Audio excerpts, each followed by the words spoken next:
Hey mamas, welcome back to the vlog. I am here to talk to you about something that is super important for birth, but I think is also very applicable for really any point in life, and especially when you have a family and you have, your duties or responsibilities as a mom, as a wife, as a friend, as a partner. There's so many different hats that we wear. And so what we're going to talk about today is birth mindset specifically. But again, with all of these things that we're going to talk about, you can really apply them to any aspect of your life. So, our mindset in general is super important in how we live our day to day lives. And that is no different for our mindset going into birth.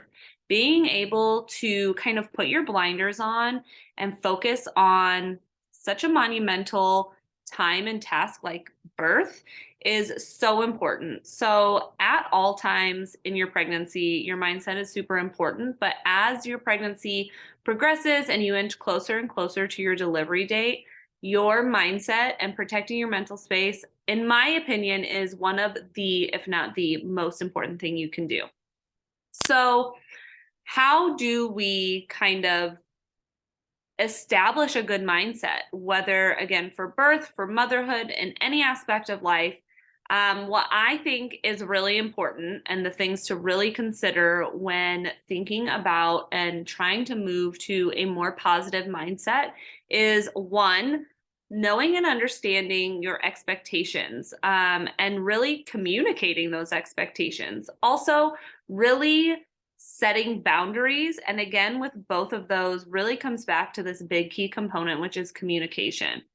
Not only do you need to communicate with yourself, you need to communicate with your partner, with your birth team, whether that be a doula, your care provider, your midwife, any of these people that are really going to rally around you to support you, to help you feel your best going into pregnancy, going into birth, going into postpartum, throughout all of those big aspects of this transitional time. Communicating with them is so important. But knowing expectations, what expectations you have, what expectations other people have, knowing how to set boundaries, knowing what to communicate, all of that really starts with you.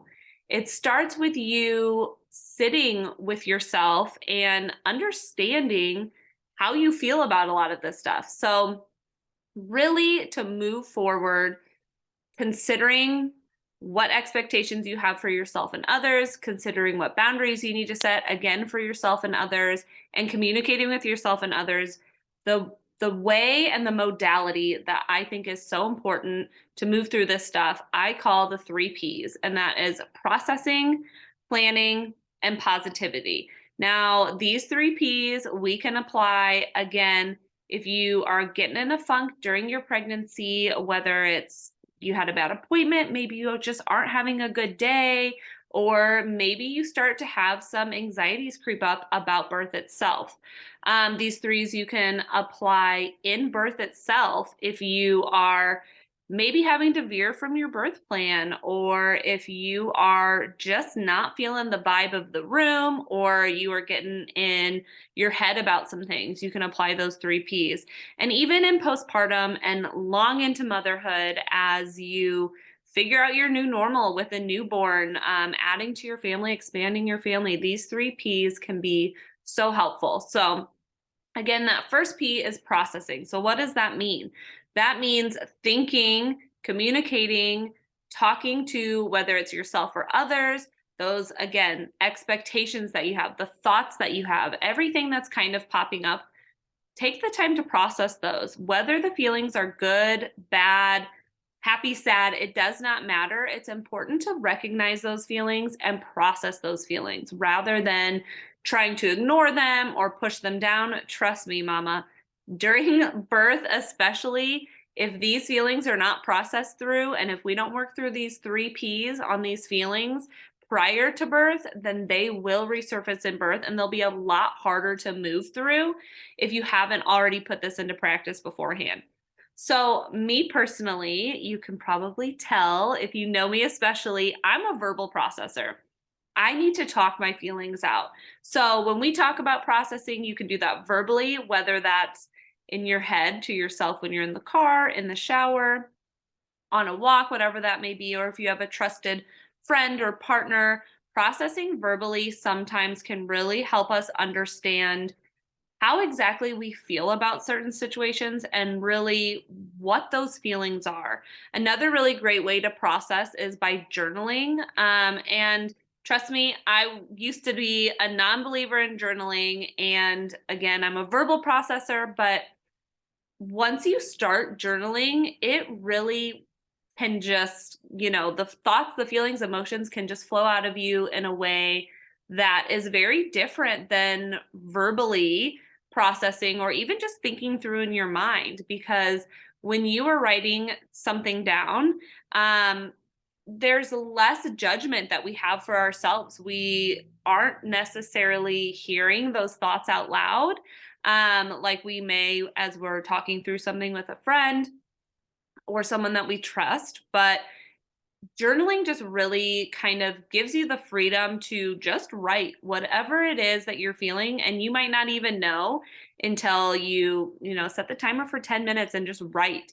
And when you're done, then you might really understand and be able to start to process what you were feeling that you maybe couldn't put into words verbally. Praying is another really great way to process things. And listen, I know that prayer may not be for everybody, and that's absolutely okay. And that could be whether you pray to God, if you pray to somebody else, if your kind of higher being is maybe the universe or Mother Nature or whatever that is. But being able to pray and release those thoughts from your brain and give them to someone else, again, whether that be God or another higher being or higher power that you personally believe in. So, processing, step one, that's that first P. It's so important to recognize, understand, or at least acknowledge those feelings that you're having. Next P is planning. So this is where we are like, all right, we got these emotions. Now what? Now what do we do with these? So with the plan, that's where you're really gonna fine tune and understand the tools that you need. And these are the things that are gonna come back to you in birth. And that's why it's so important to do a lot of this stuff prior to your labor and delivery, because this is the practice here.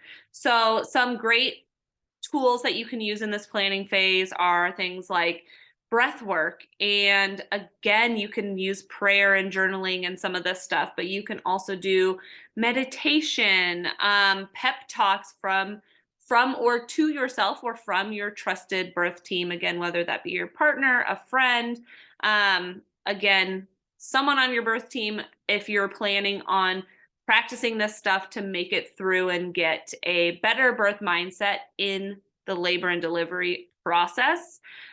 Affirmations are a really great tool to, again, say to yourself, repeat to yourself over and over again, or have someone that you love and trust sharing those affirmations and talking those to you. And when we say affirmations, I think that is different for everybody. Some people really enjoy affirmations that are very visually appealing. And sometimes, truthfully, an affirmation can be, you can do it. You can do it. That is an affirmation that you can say to yourself over and over again. You can do it. 4 words that you can repeat to yourself over and over again, or have someone trusted be the one to remind you that you can do it. Another really big part of the planning, and that's why hopefully you're all here in this community, is the education piece. Education of understanding what is expected, what you can expect, what you know to be normal or true for yourself. All of those things are part of an education process, and educating yourself in birth, postpartum, pregnancy, that is so important. And that really is going to help with that planning phase as well. So, first P is processing, second P is planning, and the last one is positivity. So, I know that might sound a little head in the clouds, but once we put that planning in place and we have those tools, it's really important then to move forward. You can't get stuck and dwell on those negative feelings that come up. And trust me, I know that's easier said than done. And you might need to spend a little more time in that planning phase where you're really leaning into that breath work or that prayer or those affirmations. But that last P is positivity. It's like, let's move forward. All right, we got this. Use those. You can do it. Use those 4 words, those affirmations, whatever it is that you are taking and practicing in that planning phase. And no, shift that mindset into a positive. Even if you don't necessarily feel it with your whole being, put your mental there.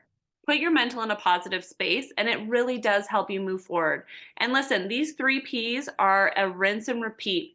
We do this over and over and over again until you can really stay in that last P, that positivity. It's so important. And really, again, mama, you can use these 3 Ps, this framework, you can use for any situation to help reset and help with that mindset. Again, so important to practice before birth. The more that you practice, before you really get into that negative space and that kind of funk, the more you practice, the easier it'll be to come out of it. So that's why this is something that we do in pregnancy. It's something that's so important to do before birth. And the more you practice, the easier it'll be. So, mama, those 3 Ps: processing, planning, and positivity. And finally, one last reminder of that affirmation: you can do it. You can do it, mama. You got this.